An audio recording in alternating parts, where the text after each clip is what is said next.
this is why you don't feel the difference.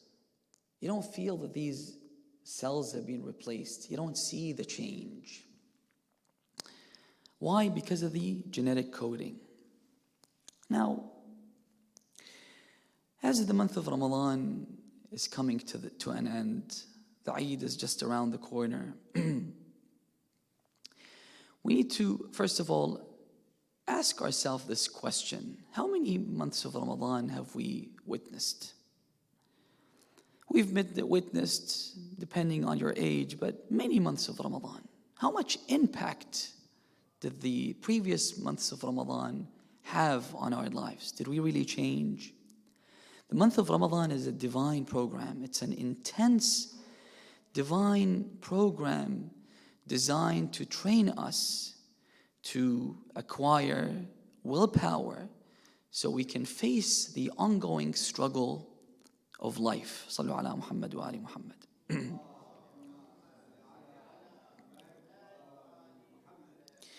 Now the aim, the goal is mentioned in the Quran. كتب عليكم الصيام كما كتب على الذين من قبلكم لعلكم تتقون. To become mindful of God, to become conscious of God. Now if you, after the month of Ramadan, see yourself returning back to your old habits, back to your old lifestyle, despite the fact that everything has been reset back to factory settings, but if you see that you haven't changed the least bit, then mission is not accomplished. The aim was to be mindful of Allah subhanahu wa ta'ala, and you're not mindful of Allah subhanahu wa ta'ala.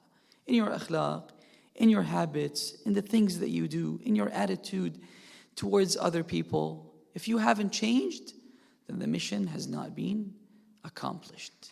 لَعَلَّكُمْ تَتَّقُونَ. Brothers and sisters, I cannot emphasize enough on the importance of taqwa in our life. I wanted to dedicate an entire lecture to speak about taqwa from a different perspective. The hadith says, "At-taqwa ra'sul amri kullih." It's the pivot around which everything revolves. Without taqwa, our life is useless. There's a hadith that says, قَلِيلُ الْعَمَلِ مَعَ التَّقْوَى مَقْبُولٌ.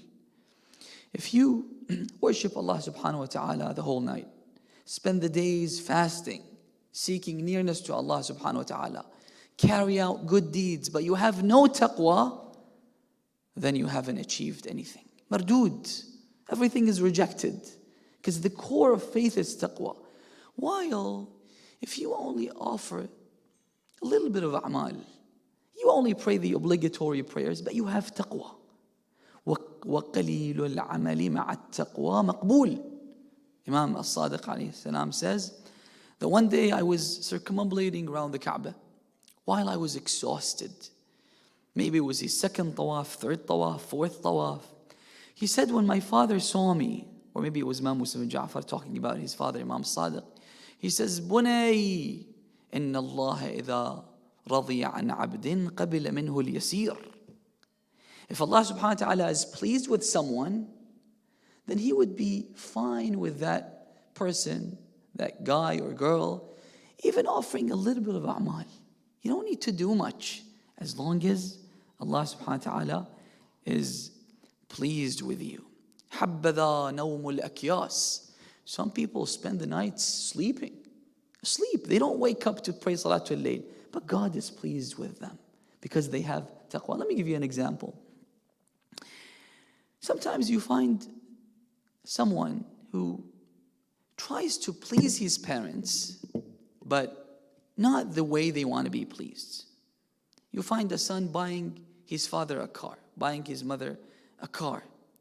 But his parents want something else from him. His father would come up to him and he says, "Look, son, I really appreciate you buying me a car. But what I want you to do is leave that friend of yours who's having bad influence on you. What I want you to do is leave this particular habit that you have. I don't want you to buy me a car." So sometimes we try to please Allah subhanahu wa ta'ala the way we want. Like the shaitan who told God, he said, I'm not prostrating before Adam to Adam, but instead of that, in exchange, I will do a sujood that will last for 6,000 years. Allah subhanahu wa ta'ala says to him that I want you to obey me the way I want you to obey me, not the way you want to pray and beseech to me.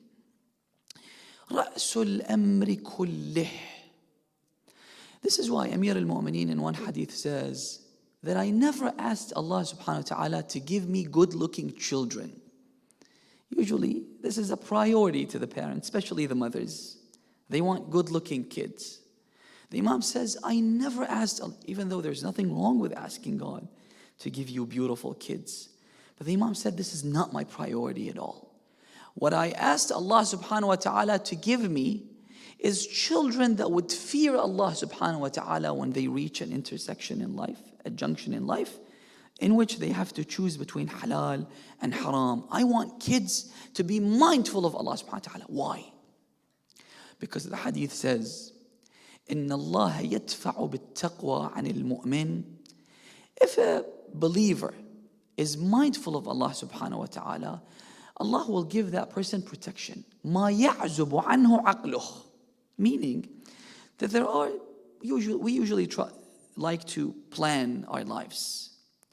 Even if the planning is meticulous, perfect, you think that everything will go according to plan? There are so many factors that are beyond our reach. So many things that we don't know. I mean, are you smarter or the Pentagon? The Pentagon that has a $1 trillion budget, they planned the Iraq war and it was a failure. They failed miserably. Why? Because there are factors beyond their knowledge, beyond their reach, that they're not aware of. So the hadith says, إِنَّ اللَّهَ يَدْفَعُ بِالتَّقْوَى عَنِ الْمُؤْمِنِ مَا يَعْزُبُ عَنْهُ عَقْلُهُ. There are things that you don't know. But because you're mindful of Allah subhanahu wa ta'ala, God is giving you protection. And with taqwa, the hadith says that if the earth and the heavens were sealed, were shut before you, and you practice taqwa, Allah subhanahu wa ta'ala will open up new doors for you. You reach a dead end in life, you have taqwa, Allah subhanahu wa ta'ala will open a new door for you. And we've seen this. And this is how you strengthen your relationship with Allah, because you see His involvement in your life. I'll share with you this beautiful, beautiful hadith regarding taqwa. I know it might seem like a classic, topic to discuss, but once you view it from this perspective, then it will change the way you operate in life. Imam al-Baqir alayhi salam says that the Prophet said, قال الله تعالى وعزتي وجلالي وعلو مكاني. You know how when we ihlif, when we swear, we say Wallah al-Ali al-Azim. How does Allah subhanahu wa ta'ala swear? He says, by my glory, by my greatness, by my light, by my position of authority, ما آثر عبد هواه على هواي. When someone seeks to please himself at the expense of God's pleasure, gives a preference to his own desire over what Allah subhanahu wa ta'ala wants from him or her, إِلَّا, what will happen to such a person? إِلَّا شَتَّتُ عَلَيْهِ أَمْرَهُ. He has secured his career, secured his future, married the woman that he wanted to marry, and he's got children, he's successful in every field, right? But because that person is not mindful of God, شَتَّتُ عَلَيْهِ أَمْرَهُ. His family will fall apart, his marriage will fall apart, his financial situation will fall apart. He's planning his life, but because he's not mindful of Allah subhanahu wa ta'ala, again, there are factors that he can't take into consideration because he's not aware of these factors. شتت عليه أمره. The hadith says, I will make him preoccupied with this dunya and never be happy with what he or she has. At the end of the day, he will only acquire from this dunya what I have prescribed for him. And even though you might think that because he sins, he has more authority over this dunya, he could, lead a life that he wishes, so he can acquire wealth from illegitimate means. But this hadith says that he will eventually only accumulate the wealth that I have prescribed for him. While ما آثر عبد هواي على هواه. You like to do something, you desire to do something, but then you realize that Allah subhanahu wa ta'ala is not pleased with this. So you seek the pleasure of Allah subhanahu wa ta'ala at the expense of your own pleasure. إِلَّا اسْتَحْفَظْتُهُ مَلَائِكَتِي. I will order the angels. The angels are the mediums between us and Allah subhanahu wa ta'ala. God sometimes operates through these angels, through these mediums. إِلَّا اسْتَحْفَظْتُهُ مَلَائِكَتِي. I will order the angels to protect him. وَكَفَّلْتُ السَّمَاوَاتِ وَالْأَرَضِينَ رِزْقَهُ. I will order the heavens and the earth to provide him with livelihood. وَكُنْتُ لَهُ مِنْ وَرَاءِ تِجَارَةِ كُلِّ تَاجِرٍ. And every financial venture, endeavor that he undertakes, I will support. I will give my backing and my blessing. Allah is saying this. وَأَتَتْهُ الدُّنْيَا رَاغِمَةً. And this dunya, the pleasures of this dunya, will come and be forced by Allah subhanahu wa ta'ala to serve him. And this is what Yusuf was able to see, while everyone else, unfortunately, our view is tainted. Our view is distorted. We don't see things with clarity, but prophets do. They see things with absolute clarity. Imagine yourself in the position of Yusuf alayhi salam. First of all, he was a stranger. His family were not there. Sometimes you see people studying in a different city. Their tendency to sin is greater than a person who's living with his own family, obviously. So he was a stranger, right? The most beautiful woman in town is trying to entice him. Usually men do not need the enticement of women, but she's trying to entice him because he had lived with them in the same house for years and never once he looked at her. Never once. So this is why she tried to entrap him inside the room. You all know the story. So she tried to entice him. And she said to him, لَإِن لَمْ تَفْعَلْ مَا أَمُرُكِ. If you don't surrender to my desire, to my will, I will humble you. And if you surrender to my will, being the wife of the chief, you'll be promoted. But Yusuf knows that لا تزكوا أنفسكم بل الله يزكيكم يعز من يشاء يذل من يشاء. This is in the hands of God. If he wants to degrade someone, and everyone else is trying to promote that person, to elevate that person will be degraded. They say that the angels say that there are things that we are amazed of. One of the things is when we see Allah trying to elevate someone while everyone's trying to pull him down, to bring him down. Like Imam al-Hussein alayhi salam. What did they do to Imam al-Hussein? And look at how Allah subhanahu wa ta'ala elevated him. While sometimes you find that everyone is trying to elevate someone and Allah subhanahu wa ta'ala is bringing him down, and eventually يُذِلُّ مَنْ يَشَاءُ. So Yusuf, he understood the equation. He said, I don't care about you. What I am eyeing is the pleasure of Allah subhanahu wa ta'ala. And eventually he became the king of the kings. And he refused to surrender to his temptations, right? Eventually what happened to him? He married Zulaykha when she became young. فَإِنَّهُ مَنْ يَتَّقِ وَيَصْبِرْ فَإِنَّ اللَّهَ لَا يَضِيعُ أَجْرَ الصَّابِرِينَ محسنين. There's a hadith that says that if you happen to miss a dunyawi opportunity. You could have indulged in a desire, in a pleasure. You could have made that money, but because of God, you left it. فإن في الله خلف أو عوض. Allah subhanahu wa ta'ala will compensate.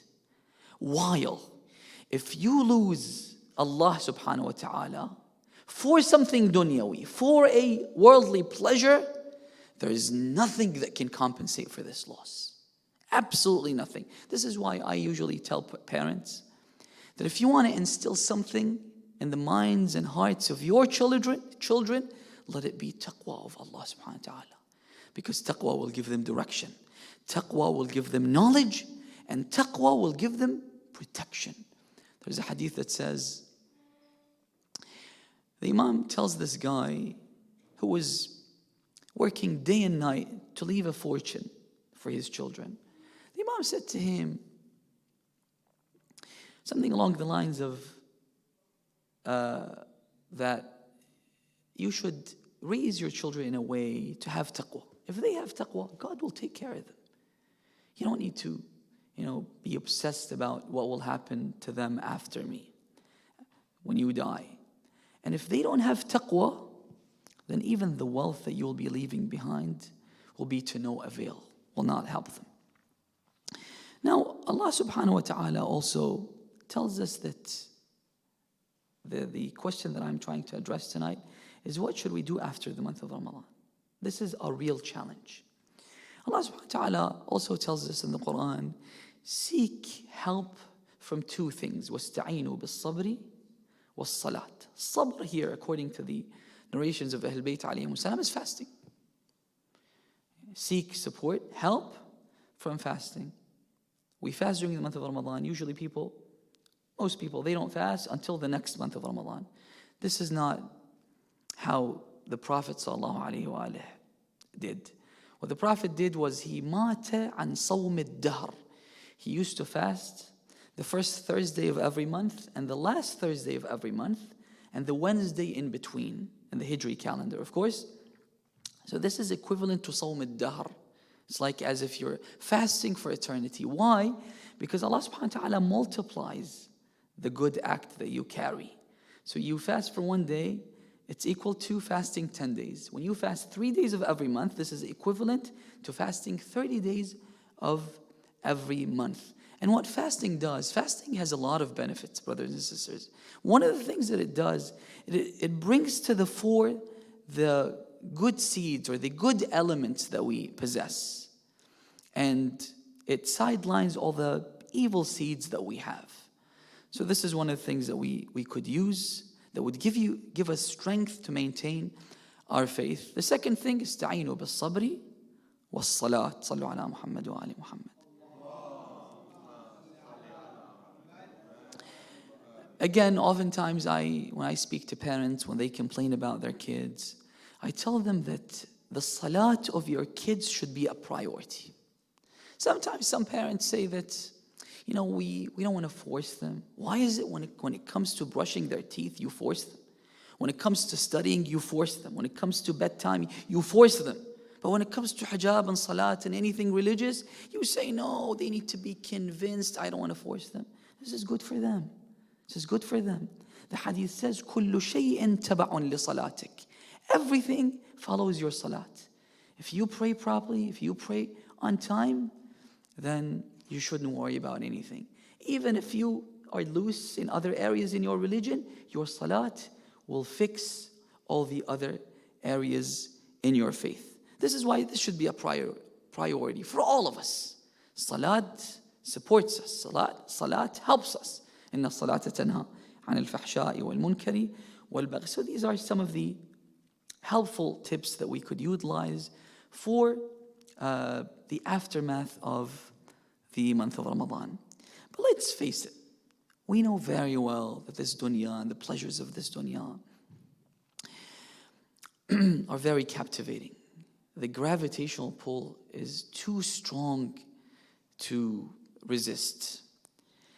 And it's very difficult to let go of this dunya and all the pleasures in this dunya, especially that now people compare.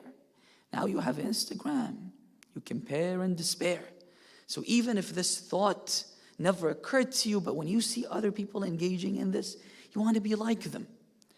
So it's very difficult. There are so many pitfalls in this dunya. So what do we do? What do we do? Is there a chance for us to make it? To survive all the challenges? To overcome these challenges? Absolutely. Absolutely. So one of the main things that Allah subhanahu wa ta'ala has given us that could help us overcome any challenge when it comes to the worldly pleasures is the remembrance of death.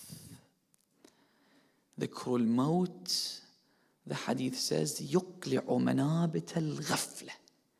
The source of oblivion. We are distracted. In this world, there are so many distractions. What uproots, fully uproots, the source of oblivion and distraction in this world is the remembrance of death. وَيُمِيتُ الشَّهَوَاتِ. And it completely annihilates the desires.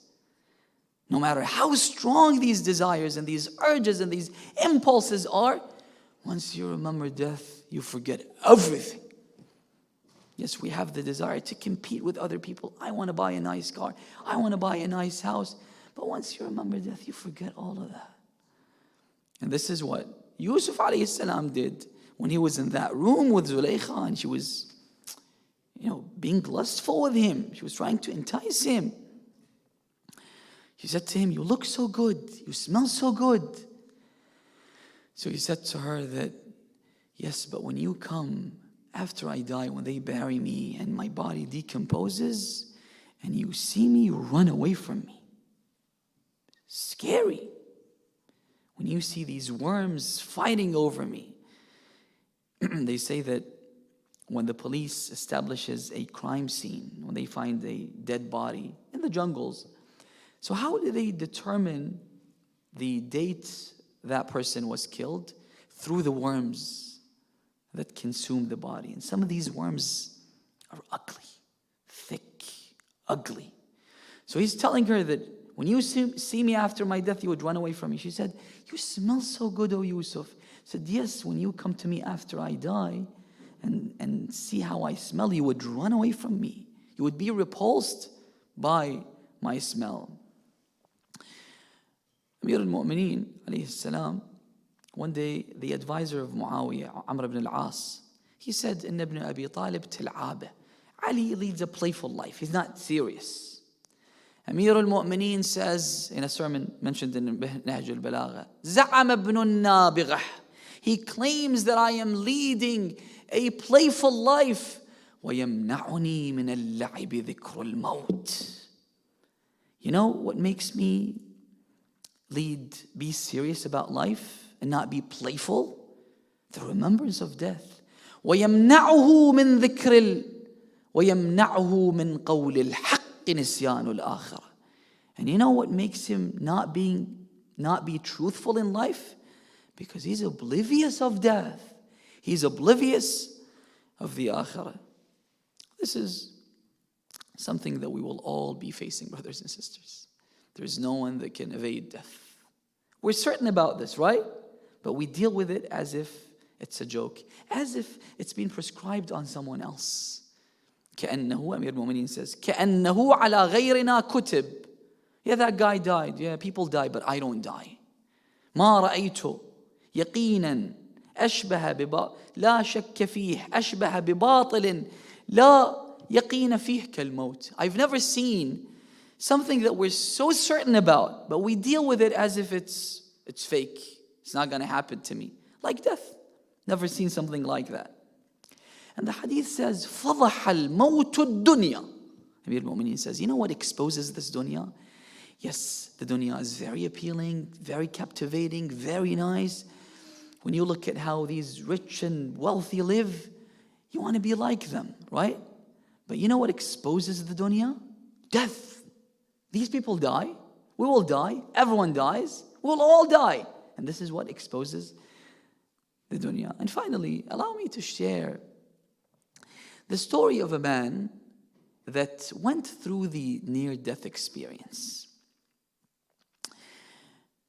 This man, an Iranian living in Iran, he tells his story.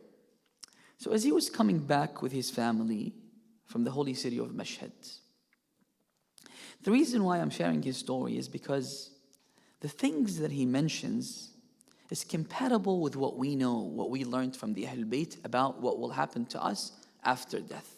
He's very accurate, even though he's not a learned person, he doesn't know the ahadith. But as he was telling his story in an interview, I saw that his story is compatible with what we know about death, what we learned from the Ahl Bayt alayhimus salam about death.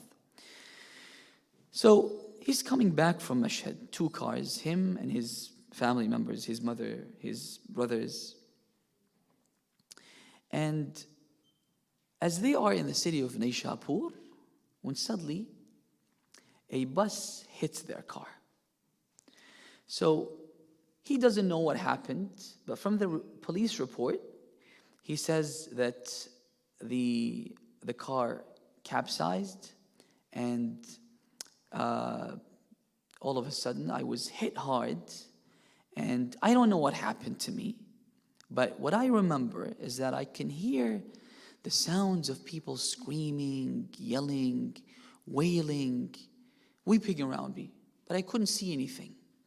I was engulfed by darkness. Not that I couldn't see, but I didn't want to see what was happening. But I could just hear these noises, these voices, these sounds around me. And then all of a sudden, I hear someone calling my name. Calling me by name. So then, as I concentrate, I realize that this is the sound of my father. He's calling me by name. So out of curiosity, my father died like 15 years ago. Out of curiosity, I opened my eyes, only to see my father standing in front of me. Dad, you came back to life? So he smiled. Really? What happened to you? I miss you so much. It's been 15 years. Last time I heard you speak to me, mention my name. So my father was just smiling. He greeted me, but he was just smiling. I said, Dad, can you tell me what happened to you? Where did you go? How did you come back to life? People don't usually come back to life. Where did you go? What did you see? I want to know all the details. So my father is just smiling. And then I said, Dad, I'm adamant. I want to know what happened to you. How did you die? Why did you come back to life? How did you come back to life? As I insisted, suddenly he said, Son, I didn't come back. You came to me. He said, when reality sunk in, suddenly I saw the accident. I saw the car. I saw my family members. I saw the fire. I saw the bodies around me. I was so frightened. I was so scared. How did I die? Why did I die? I wasn't prepared for this. I wasn't prepared for this.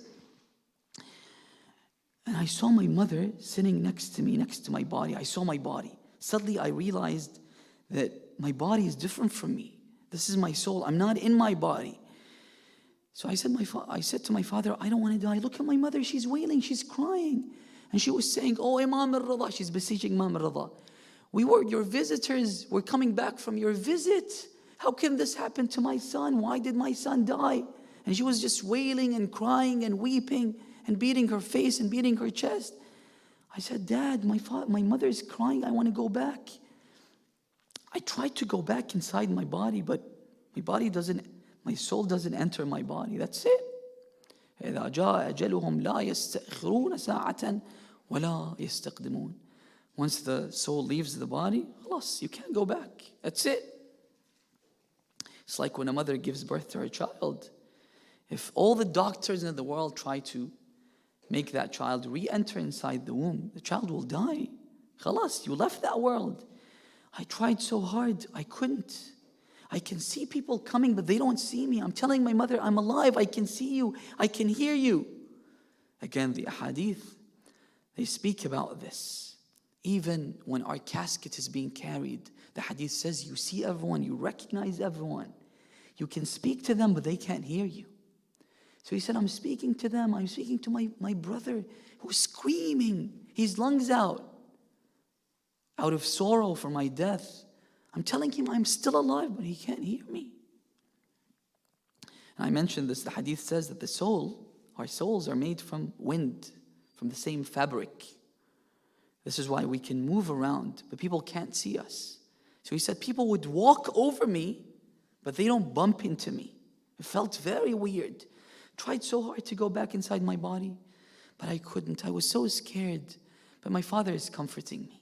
He's comforting me. And we have a hadith about the relatives coming to receive the soul of someone dying. Amir al-Mu'mineen, it happened to Amir al-Mu'mineen. He said, I can see Rasulullah, I can see Hamza, I can see Ja'far.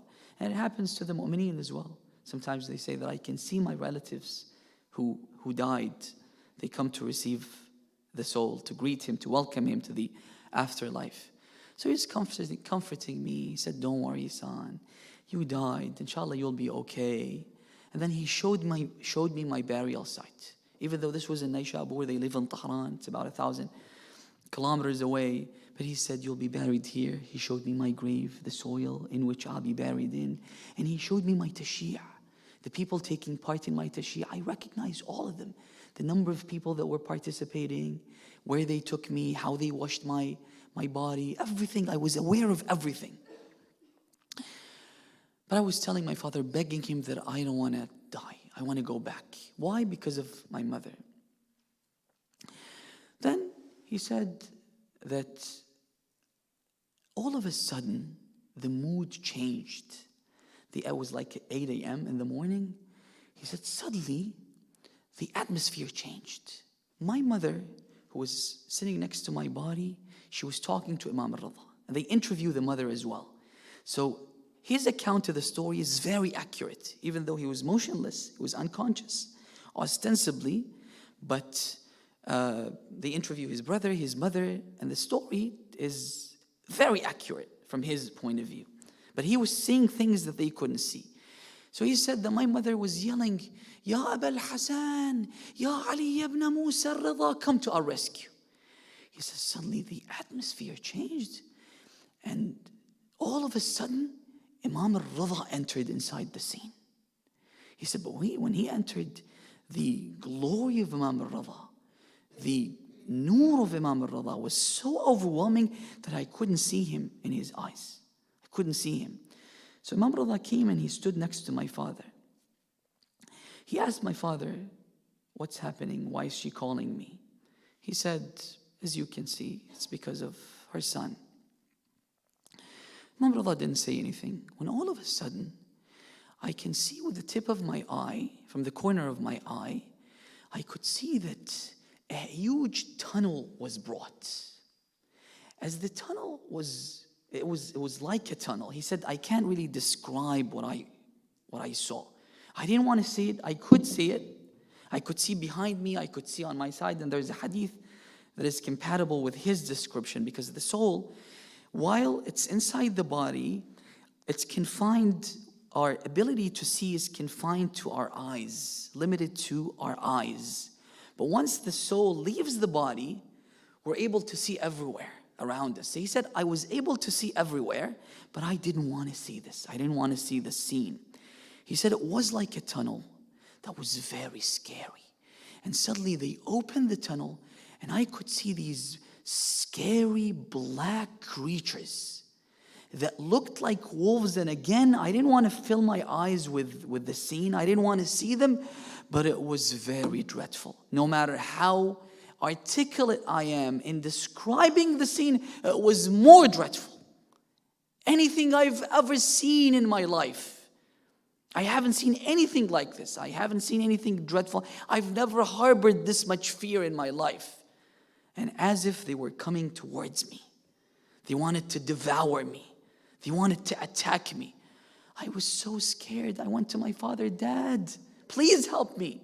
This is when my father spoke to Imam al-Rida alayhi salam. He said, Ya Abul Hasan, save my son. He is my son. My son, please save him. He said, this is when Imam al-Rida just said, go back. He's one of us. He said, the moment he said, go back, Suddenly, as if this tunnel swallowed everything that was there. All these scariest creatures, suddenly they were gone. Gone. But as if he wasn't fully dead. This is why he said that I suddenly saw my dead relatives come to take me. My grandfather, my grandmother, my late uncle, my late cousin, a bunch of them, like 20, 30 people.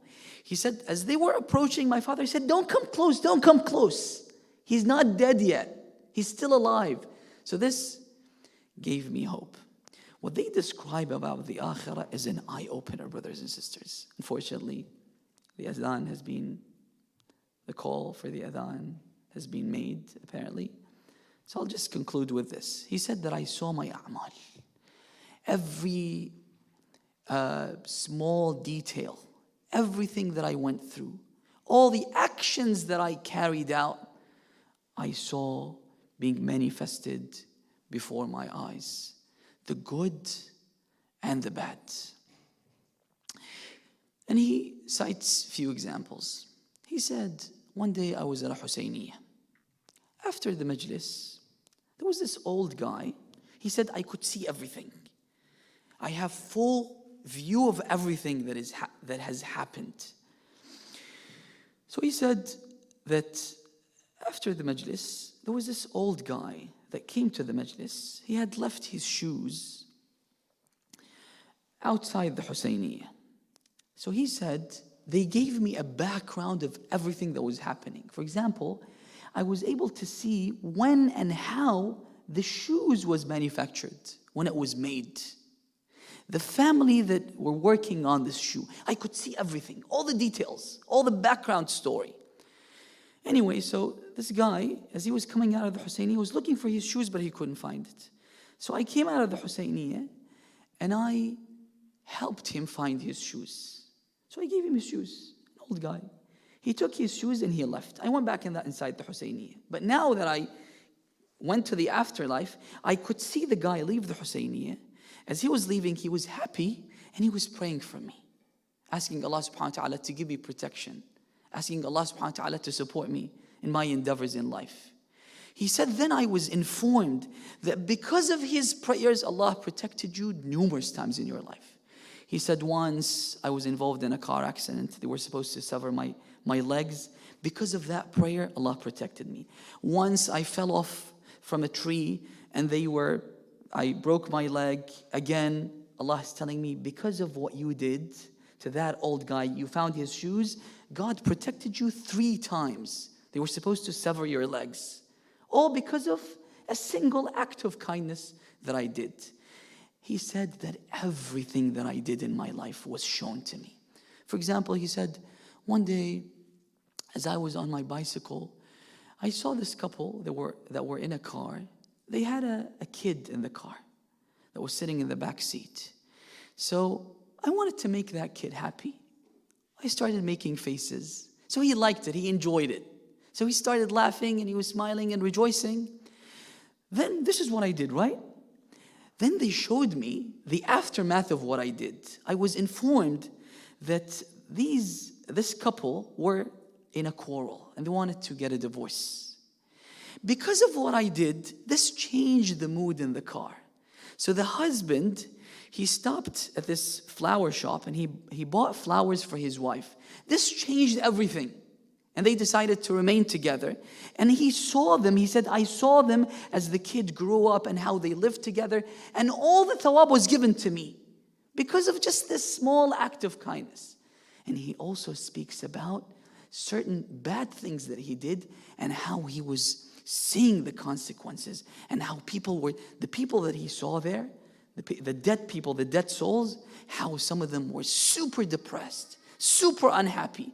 And how these good things that I did in life was giving me happiness. This is how he was describing it. So brothers and sisters, one of the main components in life that can give us the strength to maintain our faith, our iman, and stay with Allah subhanahu wa ta'ala is the remembrance of death. May Allah subhanahu wa ta'ala to give us the support, the strength to remain on the right path after the month of Ramadan. I'll conclude with this hadith. You know how the Prophet says that during the month of Ramadan, all the devils and all the Satans are under arrest. They're shackled. One hadith says that each shaitan is guarded by several angels, maybe 7 angels that are guarding the shaitan so they don't run away from them. After the month of Ramadan, these shackles break and they come with vengeance. They saw the youth coming to the majlis, participating in the dua. Now they want to seek revenge. The same legs that brought you to the majlis should go elsewhere. The same eyes that wept regretfully for the sins should now be filled with haram gazes. So they come with a vengeance. And we can seek the protection of Allah subhanahu wa ta'ala through the things that I mentioned. أعوذ بجلال وجهك الكريم أن ينقضي عني شهر رمضان أو يطلع الفجر من ليلتي هذه ولك قبلي تبعة أو ذنب تعذبني عليه اللهم كن لوليك الحجة ابن الحسن صلواتك عليه وعلى آبائه في هذه الساعة وفي كل ساعة وليا وحافظا وقائدا وناصرا ودليلا وعينا حتى تسكنه أرضك طوعا وتمتعه فيها طويلا برحمتك يا أرحم الراحمين. اللهم هب لنا رأفته ورحمته ودعاه وخيره ما ننال به سعة من رحمتك وفوزا عندك يا كريم برحمتك يا أرحم الراحمين. Please recite Surah Al-Fatiha after a loud salawat.